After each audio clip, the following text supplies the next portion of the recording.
सत्ता में जो कर्म पड़े हुए, सत्ता में पड़े हुए मतलब अभी उदय में नहीं आ रहे हैं, मतलब अपने ने बांध करके रखे हैं, वो अभी आत्मा के साथ पड़े हुए बंधे हुए हैं, तो उसको सत्कर्म कह रहे हैं।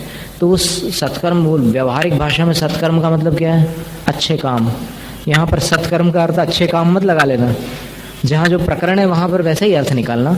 तो सत्ता में पड़े हुए जो कर्म हैं वे च ततः संख्ये सागरोपम सहस्रोनायाम अंत कोटा कोटि सागरोपम स्थितौ।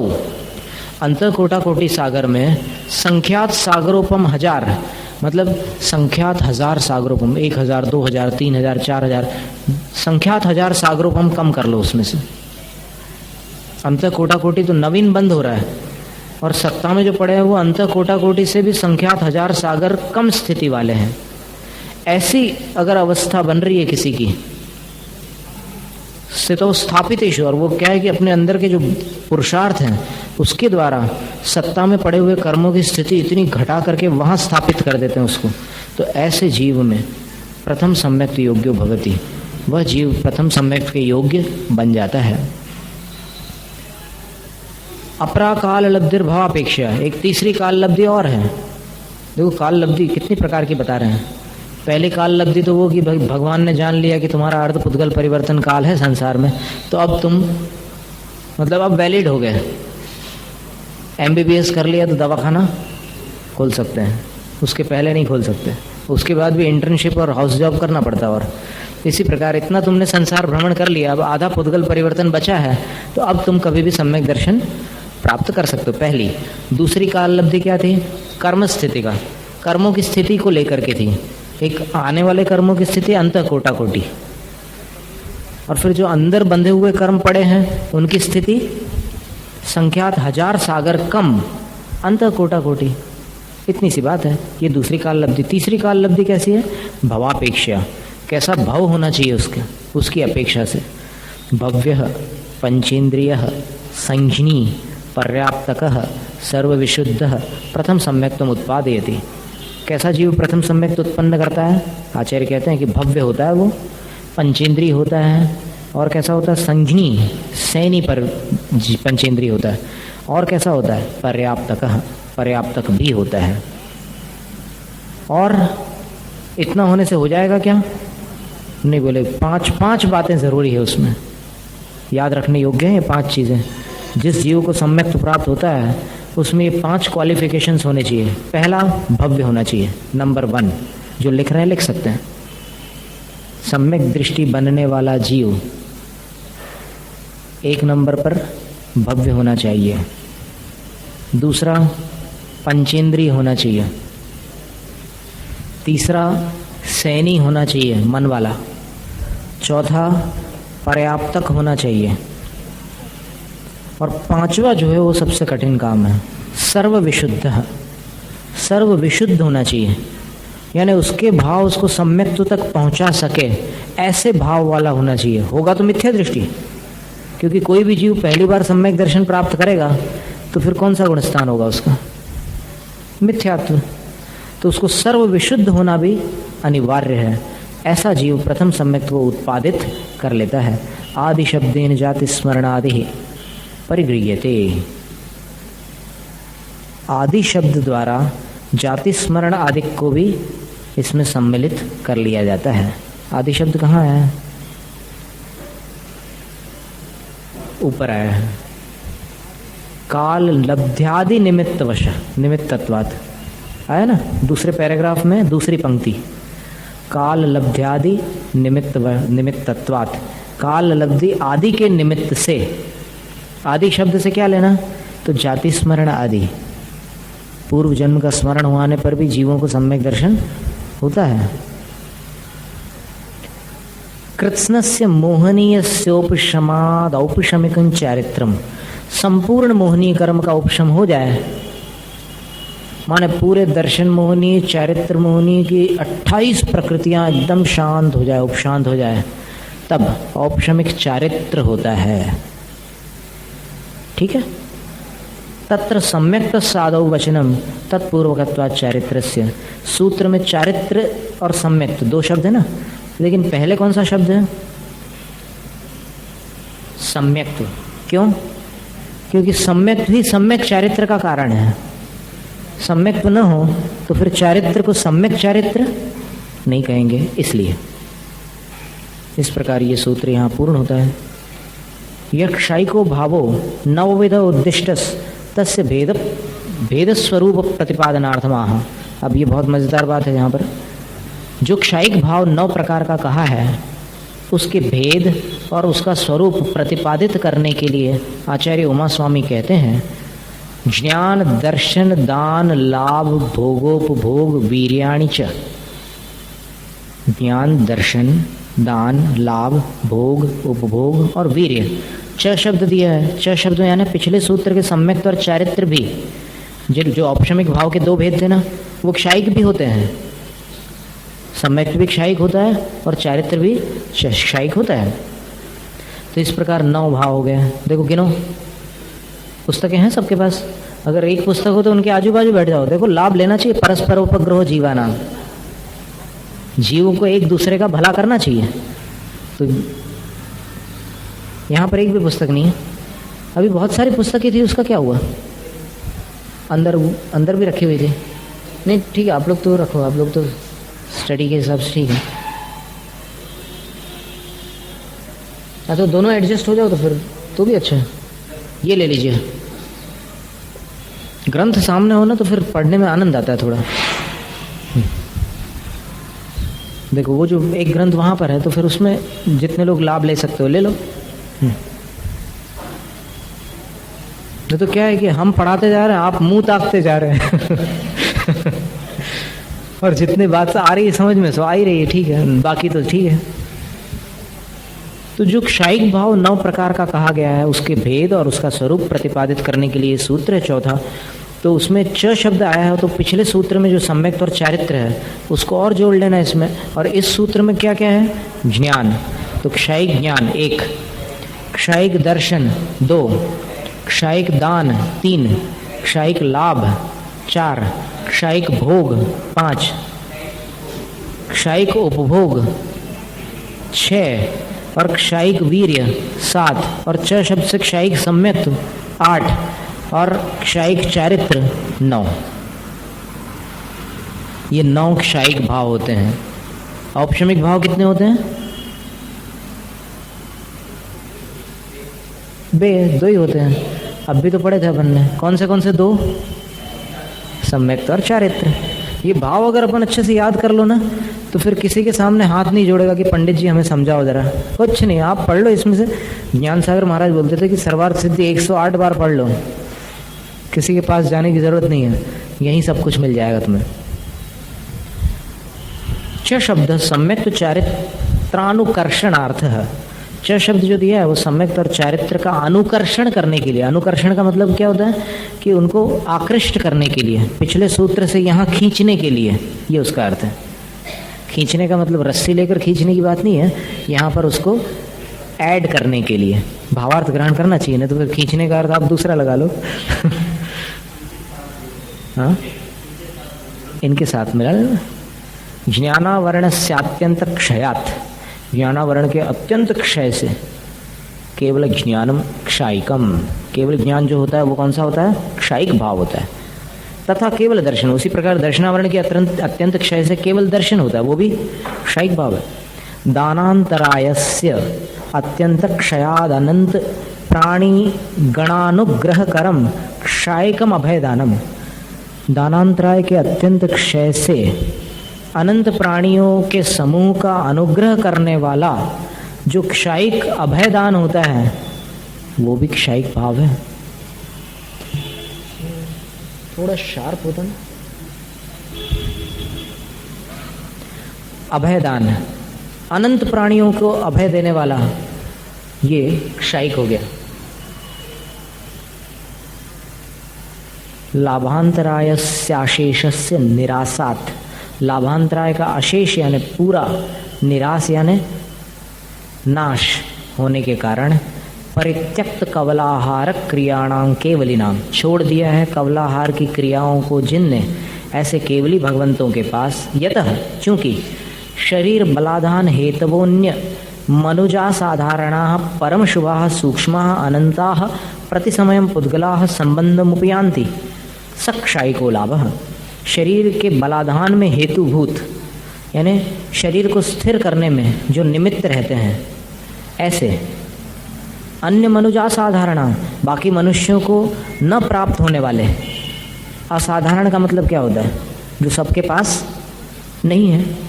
तो अन्य मनुष्यों में जो साधारण नहीं है, ऐसे परम शुभ यानी अत्यंत शुभ, सूक्ष्म, अनंत पुद्गलाः, अनंत पुद्गल प्रति समयम संबंधम उपयान्ति, हर समय संबंध को प्राप्त होते रहते। केवल ज्ञान होने के बाद केवली भगवान को जो क्षायिक लाभ नाम की लब्धि है, उस क्षायिक लाभ के कारण उनका जो परम औदारिक शरीर है, देखो 8 वर्ष अंतर मुहूर्त में कोई केवली हो गए, भगवान हो गया। अब आयु एक पूर्व कोटि की है, बहुत लंबा समय एक पूर्व कोटि, इतने समय तक बिना आहार के शरीर कैसे रहेगा? तो उसका समाधान दिया कि ऐसे परमाणु अपने आप आते रहते हैं केवली भगवान के शरीर में, उसको नौकर महार कहा जाता है।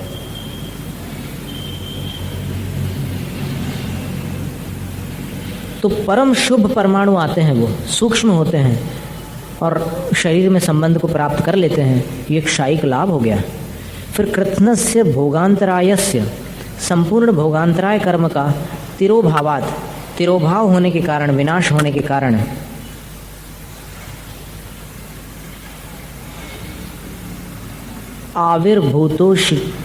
आविर्भूतोतिशय वान अनंतो भोग क्षायिक, प्रकट हुआ जो अतिशयवान अनंत भोग है, वो भी क्षायिक भोग नाम की लब्धि है। 9 क्षायिक भाव है, तो उसमें से क्षायिक भोग हो गया। यत जिस क्षायिक भोग के कारण कुसुम वृष्ट्यादयो विशेषाः प्रादुर्भवन्ति, फूलों की वर्षा आदि जो प्रातिहार्य आदि होते हैं ना, ये सब जो प्रातिहार्य में जो फूल जो होता है वो भोग माना जाता है, और वस्त्र आदि जो है वो उपभोग माने जाते हैं। तो ये कुसुम वृष्टि आदि विशेष जो होते हैं वो अतिशय प्रकट होते हैं, प्रादुर्भवन्ति। निरवशेषस्य उपभोगांतरायस्य, संपूर्ण उपभोगांतराय के प्रलयात, विनाश होने के कारण प्रादुर्भूतो अनंत उपभोगः क्षायिकः, प्रकट हुआ जो अनंत उपभोग है वो भी क्षायिक भाव है। यत जिसके कारण सिंहासन चामर छत्रत्रयादयो विभूतयः, 8 प्रातिहार्यों में से पुष्पवृष्टि तो क्षायिक भोग के कारण प्राप्त हो रही है, और क्षायिक उपभोग के कारण सिंहासन चामर और 3 छत्र आदि विभूतियाँ होती है।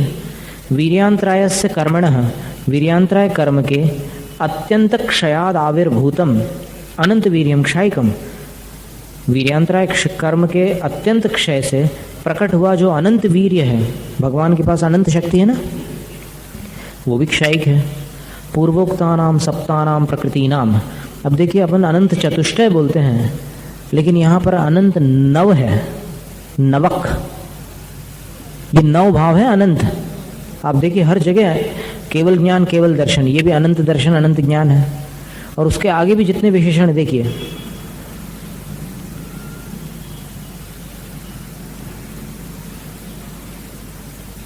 अनंत दान, अनंत प्राणी समूह का अनुग्रह करने वाला क्षायिक अभयदान है। फिर लाभांतराय के क्षय से वही क्षायिक लाभ है। तो इस प्रकार ये सब के साथ लगा लेना। अनंत का विशेष रूप से प्रयोग इसमें होता है, अनंत वीर्य, अनंत ज्ञान, अनंत दर्शन और अनंत सुख कह दिया है।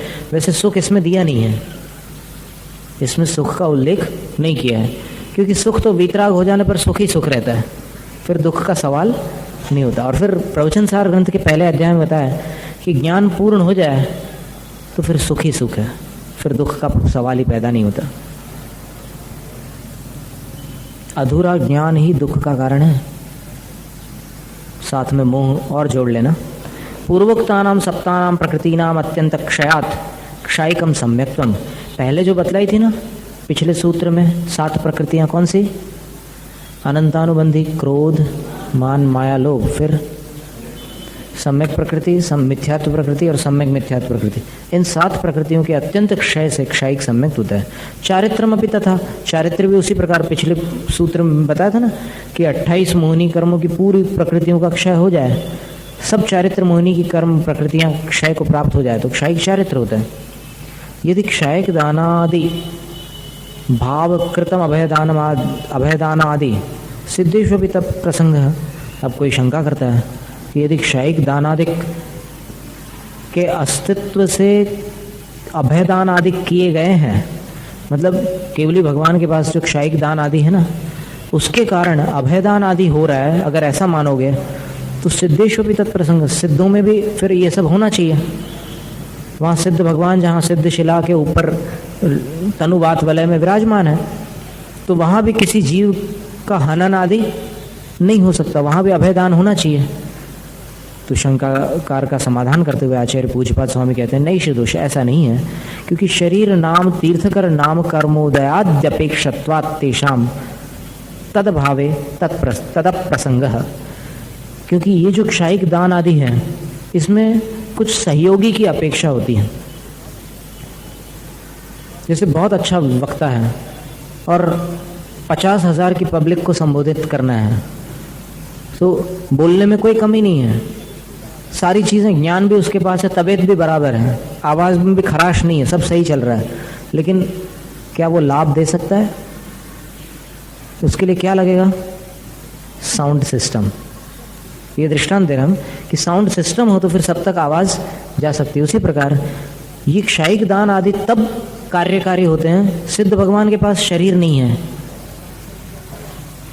तीर्थंकर नाम कर्म का उदय भी नहीं है, तो फिर ये जो चीज़ें यहाँ तीर्थंकर भगवान के पास यहाँ प्रकट हो रही है, वो सिद्ध भगवान के पास नहीं हो सकती। यद्यपि उनके पास क्षयिक भाव सारे के सारे 9 के 9 क्षयिक भाव उनके पास रहते हैं, लेकिन चूंकि औजार नहीं है इसलिए वो काम नहीं होगा जो औजार के साथ हो सकता है। आ गया ना समझ में? आवाज़ है लेकिन 50,000 जनता नहीं सुन सकती क्योंकि साउंड सिस्टम नहीं है। उसी प्रकार क्षयिक दान आदि है लेकिन शरीर और तीर्थंकर नाम कर्म का उदय नहीं है, तो इस कारण से वो बात नहीं हो सकती जो अरहंतों में पाई जाती है, वो सिद्धों में नहीं हो सकती। कथम तरह तेषाम सिद्धेषु वृत्ति है। फिर कोई शंकाकार कहता है कि फिर सिद्ध भगवान में जो क्षयिक दान आदि है उनकी पर्याय क्या बनेगी? वृत्ति यानी उनकी परिणति या प्रवृत्ति कैसी होगी?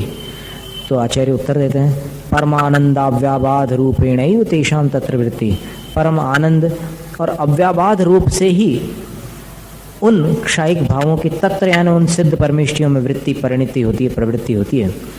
केवल ज्ञान रूपेण अनंत वीर्य वृत्तिवत, जैसे केवल ज्ञान रूप से ही अनंत शक्ति काम करती है, उसके समान है।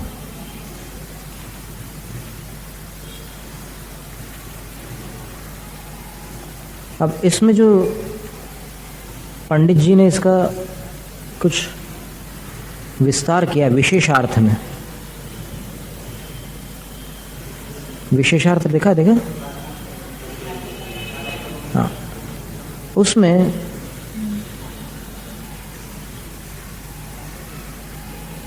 कुछ बातें उन्होंने पंडित जी ने जो अपने चिंतन से लिखी है उस पर थोड़ा गौर करिएगा। यद्यपि आघाती कर्मों के अभाव से जीव के क्षयिक अगुरु लघु आदि गुण प्रकट होते हैं, पर वे अनुजीवी न होने से उनका यहाँ ग्रहण नहीं किया गया है। प्रश्न यह है कि टीका में जो अभयदान आदि को शरीर नाम कर्म और तीर्थंकर नाम कर्म की अपेक्षा रखने वाले क्षयिक दान आदि के कार्य बतलाए हैं, सो ऐसा बतलाना कहाँ तक उचित है? ध्यान देना थोड़ा सा, है ना? वाक्य पढ़ लिया। अब इस वाक्य से पंडित जी के चिंतन की धारा पर अपन ध्यान दें कि पंडित जी ने आचार्य महाराज पूज्यपाद स्वामी ने जो टीका लिखी है उस पर प्रश्न चिन्ह उठाया है कि क्या आचार्य पूज्यपाद स्वामी ने जो बातें कही है क्या वह उचित है? क्या ऐसा बतलाना कहाँ तक उचित है? आ रहा है शंकर? समझ में आ रहा है वाक्य? बात यह है, फिर उनका देखिए अपना चिंतन, कि ऐसा निमित्त नैमित्तिक संबंध है कि तीर्थंकर के गर्भ में आने पर 6 महीना पहले भक्तिवश देव आकर के जिस नगरी में तीर्थंकर जन्म लेते हैं वहाँ पर रत्न वर्षा करते हैं। ये सारी बातें आगम की बातें नहीं हैं, ये बातें पंडित जी के अपने मन की बात है। और इस पर अभी जो पर्यूषण में विद्वान आए थे उन्होंने इसका काफ़ी कड़क विरोध किया है कि जो बात आचार्य महाराज, देखो सूत्र में जो बात लिखी है उसकी पुष्टि आचार्य महाराज टीका में करते हैं, और टीका का जो अनुवाद करने वाले हैं उनको टीका की बात को पुष्ट करना चाहिए या उसका खंडन करना चाहिए। यहां खंडन कर रहे हैं वो। खंडन क्या कर रहे हैं कि देवलोग भक्तिवश ऐसा करते हैं, ये भगवान के पुण्य से नहीं होता। पंच कल्याणक जो होते हैं वो पंच कल्याणकों में सबसे पहले गर्भ कल्याणक और जन्म कल्याणक है ना, तो ये देवलोग भक्तिवश करते हैं। ये पंडित जी का विचार है। 56 कुमारिकाएं आकर माता की सेवा करती है, गर्भ शोधन करती है, रक्षा करती है। तीर्थंकर के गर्भ में आने पर देव देवियां उत्सव मनाते हैं।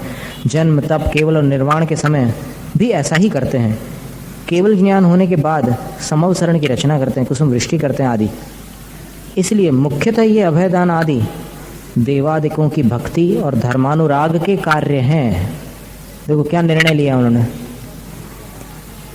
आचार्य पूज्यपाद स्वामी ने क्या कहा था कि नामकर्म और तीर्थंकर प्रकृति की अपेक्षा से ये क्षायिक लाभ आदि जो लब्धियां भगवान को प्राप्त हुई है उनसे ये सारे कार्य हो रहे हैं। और पंडित जी क्या कह रहे हैं, देवलोग भक्तिवश कर रहे हैं। अंतर समझ में आ रहा है कि कितना जमीन आसमान का फर्क पड़ गया? पड़ा कि नहीं?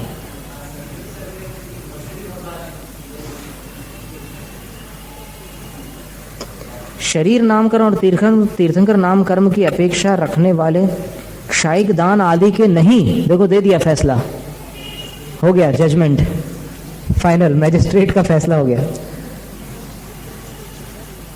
यानी ऊपर सूत्र में जो टीका दी है आचार्य पूज्यपाद स्वामी ने, वहां तो आचार्य महाराज कह रहे हैं कि एक क्षायिक दान आदि का फल है अभयदान जो मिलता है प्राणियों को, और यहाँ क्या कह रहे हैं पंडित जी कि इनका कार्य नहीं है।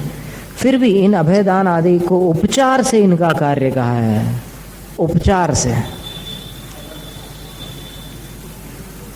ऐसा नहीं मानने पर निम्नलिखित 3 दोष आते हैं। अब देखिए ये पॉइंट, जैसे वकील लोग अपनी बात को पुष्ट करने के लिए पॉइंट्स देते हैं ना, वैसे ही अब ये आचार्य महाराज की बात गलत है, इस बात को पुष्ट करने के लिए ये वकालत चालू हो गई। क्या कह रहे हैं, निर्वाण कल्याणक के समय शरीर नामकर्म और तीर्थंकर नामकर्म नहीं रहता, इसलिए वह नहीं बन सकेगा। माने भगवान मोक्ष चले गए तो अब यहाँ देवलोग तो बाद में आकर के मना रहे निर्वाण कल्याणक, तो अब तो कर्म का उदय रहा नहीं भगवान का, तो फिर कल्याणक कैसे मनाएंगे? ये तर्क दिया उन्होंने अपनी बात को पुष्ट करने के लिए, और फिर सूत्र की टीका पर आक्षेप उठाते हुए उसका खंडन करने के लिए। दूसरी बात, गर्भ में आने के पहले जो रत्नवर्षा आदि कार्य होते हैं उन्हें अकारण मानना पड़ेगा कि तीर्थंकर तो आए नहीं है गर्भ में, लेकिन आने के पहले 6 महीने पहले से ही रत्न वृष्टि आदि हो रही है, उसका कोई कारण नहीं बनेगा। और गर्भ, जन्म और तप कल्याणक के समय न तो क्षायिक दान आदि ही पाए जाते हैं और न तीर्थंकर प्रकृति का उदय ही रहता है, इसलिए इन कारणों के अभाव में इन्हें भी अकारण मानना पड़ेगा। माने पंडित जी के कहने का तात्पर्य है कि जहाँ जहाँ क्षायिक दान आदि नहीं है वहाँ पर जो जो उत्सव हो रहे हैं वो उत्सव नहीं बन सकते। इन सब दोषों से बचने का एक ही उपाय है कि 5 कल्याणकों को और समवसरण आदि बाह्य विभूति को देवादिक की भक्ति और धर्मानुराग का कार्य मान लिया जाए। और इस ग्रंथ को पढ़ने वाले हजारों स्वाध्यायी लोगों ने पंडित जी की इस बात को प्रामाणिक मानकर जो मूल टीका है उससे विरुद्ध अपनी धारणा बना ली। उनकी मान्यता यह है कि 5 कल्याणक जो होते हैं वो देवों की भक्ति से होते हैं, उसमें भगवान के पुण्य का या फिर भगवान के गुणों का कोई असर नहीं होता। जिस प्रकार जिन प्रतिमा का अभिषेक आदि महोत्सव भी इसी के कार्य हैं, किसके कार्य हैं? भक्ति के। इसी प्रकार प्रकृति में जानना चाहिए, मतलब भगवान की प्रतिमा का अभिषेक भी अपन भक्ति से करते हैं, उसी प्रकार देव लोग भगवान का जन्माभिषेक भक्ति से कर डालते हैं वहां पहाड़ पे, सुमेरु पर्वत पे। यद्यपि पंडित फूलचंद जी हिंदुस्तान के प्रथम श्रेणी के विद्वान माने जाते हैं, लेकिन कभी कभी विद्वान लोग, जहाँ तक अनुवाद का बात है वहाँ तक अनुवाद ठीक है, लेकिन ये जो अनुवाद था विशेषार्थ के एक पंक्ति ऊपर वहां तक अनुवाद था और अब विशेषार्थ में पूरा प्रतिवाद हो गया। अनुवाद नहीं रहा, विशेषार्थ जो था वो प्रतिवाद, यानी इसके खिलाफ बात हो रही है। अब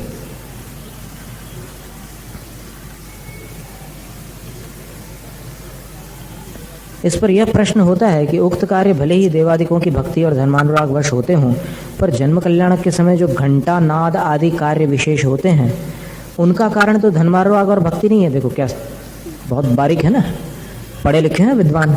क्या कह रहे हैं कि जब तीर्थंकर जन्म लेते हैं तो फिर अलग अलग देवों के यहाँ अलग अलग संकेत होते हैं कि भगवान का जन्म हुआ है। इंद्र का सिंहासन हिलता है, कुछ देवों के यहाँ घंटों की ध्वनियाँ होती है, कुछ देवों के यहाँ शंखनाद होता है, कुछ के यहाँ सिंहनाद होता है। तो ये सारे जो कार्य होते हैं ये तो देवों के धर्मानुराग से नहीं होते। यदि उनका कारण पुण्यातिशय माना जाता है तो शेष कार्यों का कारण पुण्यातिशय मानने में क्या आपत्ति है। अब इनका कारण भगवान के पुण्य का अतिशय है ऐसा मान लेते हैं, तो फिर बाकी कार्य भी भगवान के पुण्य के अतिशय से होते हैं ऐसा मानने में क्या तकलीफ है।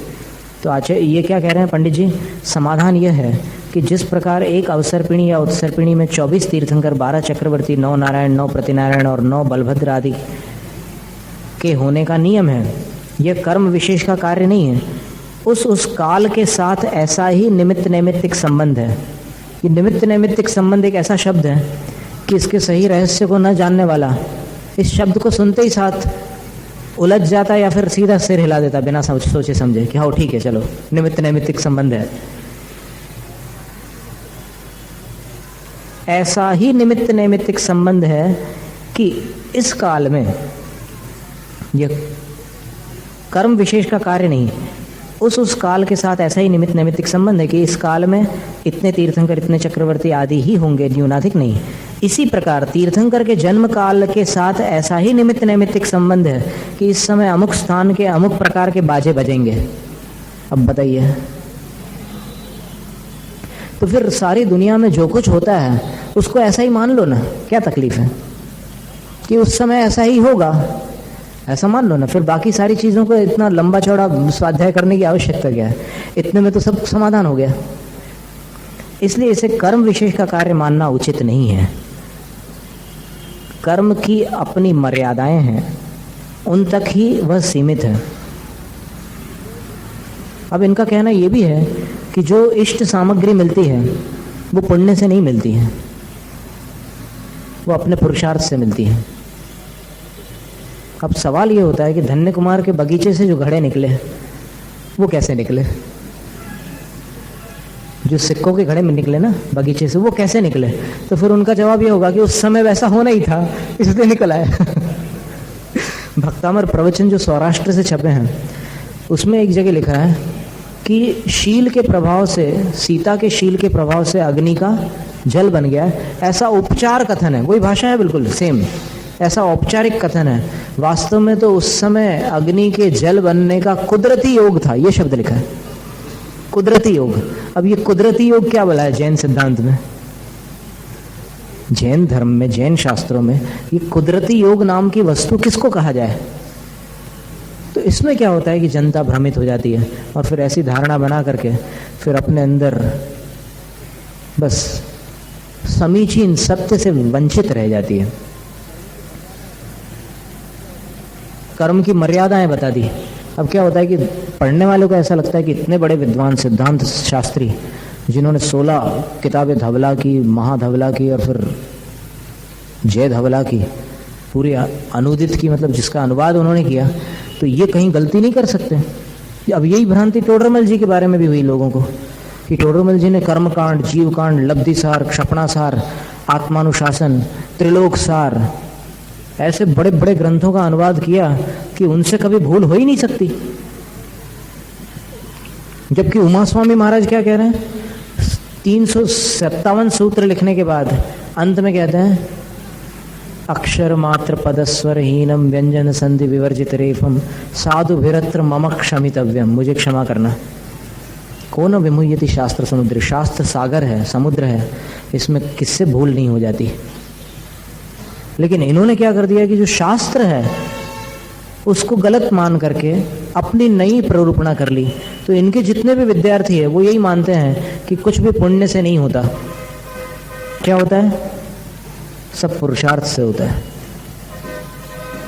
अभी आप इनके जो नोट्स जिनके पास रखे हुए हैं उनसे आप बात करो तो वो यही कहेंगे कि पुण्य से नहीं होता कुछ, वो अपने पुरुषार्थ से मिलता है सब।